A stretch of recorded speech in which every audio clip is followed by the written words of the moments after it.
only object of worship, you rejected Islam, but when partners were joined to him, you believed. Translated into English, this means, when Muhammad accepted Allah and discarded Ar-Rahman, and when he promoted Allah's little girls to goddesses, his adversaries believed. But the non-monotheistic satanic indulgence didn't work out so well.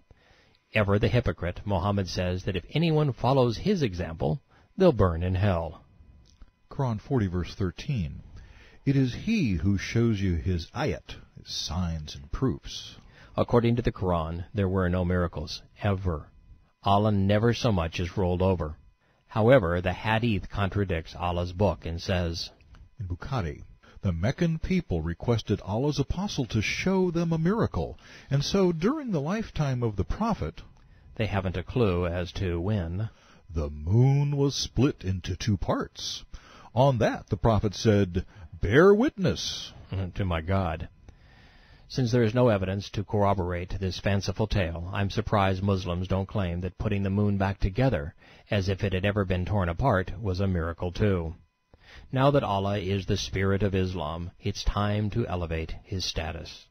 Quran 40, verse 14. So call you upon Allah, making worship pure for him, even though the disbelievers may detest it. Owner of high ranks, owner of the throne, by his command does he send to any of his slaves he pleases, that it may warn of the day of mutual meeting. To make this appear like its scripture, 8 words were added to the text so that it would at least approach being intelligible.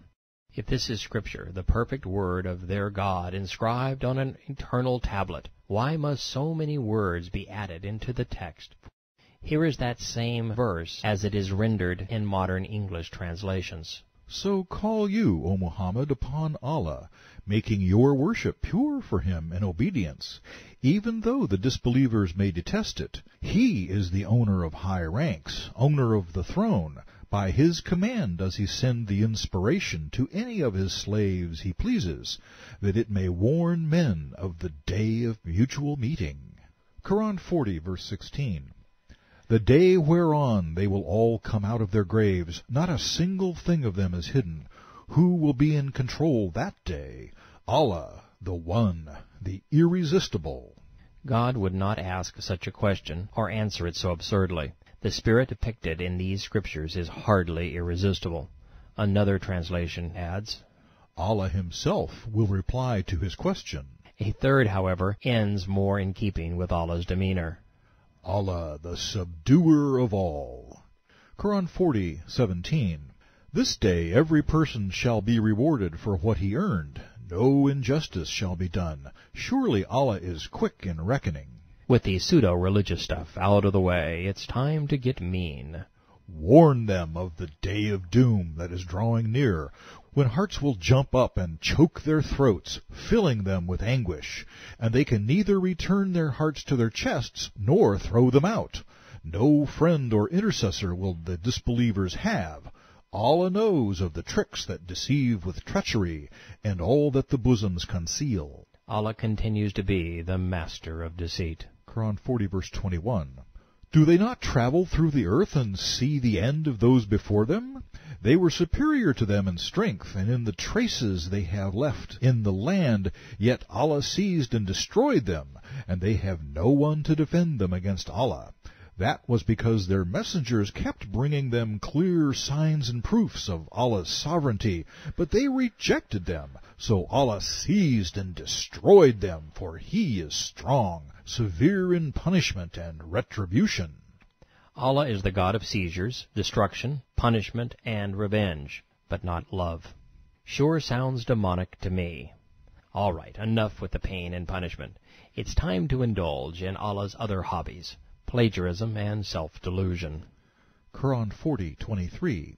We sent Musa, or Moses, with our signs and proofs and an authority manifest, a clear warning to Pharaoh, or Pharaoh. But he called him a sorcerer telling lies. Now when he brought them the truth from our presence, he said, Slay the sons of those who believe with him, and keep alive their females. But the plots of the unbelievers end in nothing but errors and delusions, in the state of perdition.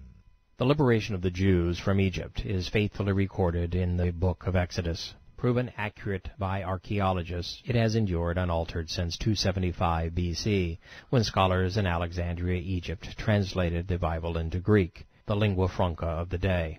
Yet there is but a faint echo of this great victory of faith in Muhammad's forgery.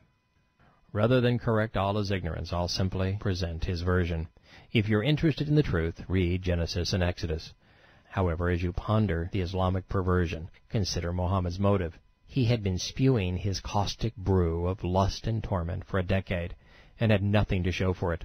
Lacking credibility, prophecy, miracles, and originality, he stole these things from Moses, a man who had them all. Every word of what follows parallels Muhammad in Mecca, and his war of words with the Quraysh establishment. Quran 40, verse 26. Said Pharaoh, "Leave me to kill Moses, and let him cry to his Lord.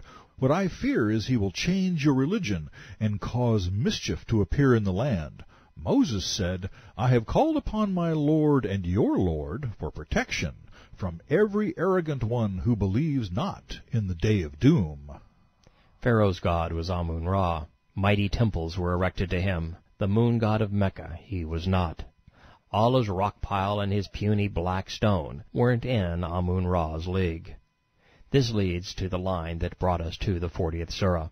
A believer, Thus a Muslim, a man from among Pharaoh's family, therefore not a Muslim, who had concealed his faith, in Islam, a religion that wouldn't be invented for another 2,000 years, said, "Will you slay a man because he says, 'My Lord is Allah,' when he has come to you with clear signs from your Lord? If he be a liar, on him is his lie. But if he is telling the truth, then some of that scourge of Allah, the calamity, which he threatens, will befall you. Truly Allah guides not one who is extravagant and lies. O my people, yours is the dominion of this day. You have the upper hand, being dominant in the land. But who will save us from Allah's punishment, should it befall us?" What's with the "O my people" speech? Moses and his brother Aaron went alone to Pharaoh. Sure, there were Jews enslaved in Egypt, but they were miles away making bricks. The only people within earshot of Pharaoh were Egyptians, members of his staff and family. Quran 40:29. Pharaoh said, "I point out that which I see, I guide to the right path." Then said the man who believed, "O my people, truly I fear for you something like the fate of disaster of the Confederates, something like the fate of the people of Noah, Ad, and Thamud, and those who came after them. But Allah never wishes injustice to slaves." There isn't a trace of the Ad, and even if these imaginary people actually existed, they wouldn't have arisen in Arabia until centuries after this conversation occurred. As such, these words could not have been spoken. Therefore, Allah is lying. This dark spirit lies because it's in his nature to lie. Quran 40:32. I fear a day when there will be mutual wailing, a day when you shall turn your backs and flee. No one shall defend you against Allah. Any whom Allah causes to err, there is no guide. That is how Allah leads the skeptic astray. The unnamed Muslim in Pharaoh's household sounds an awful lot like Muhammad in Mecca. If they aren't the same person, they sure had the same speechwriter. 40 verse 35. Those who dispute the signs and verses of Allah without any authority, grievous and odious, hateful and disgusting, it is in the sight of Allah and the believers. If my scriptures were this odious and hateful, I'd consider their exposure disgusting too. Verse 36. Pharaoh said, "O Haman, build me a lofty tower, that I may attain a way to reach the heavens, that I may mount up and look upon the Ilah of Moses.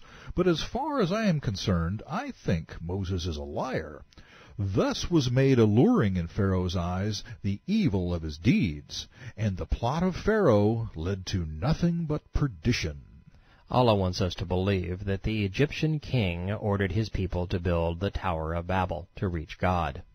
What's more, his Haman is from the book of Esther, and also tied to the land of the Babylonians, not the Egyptians.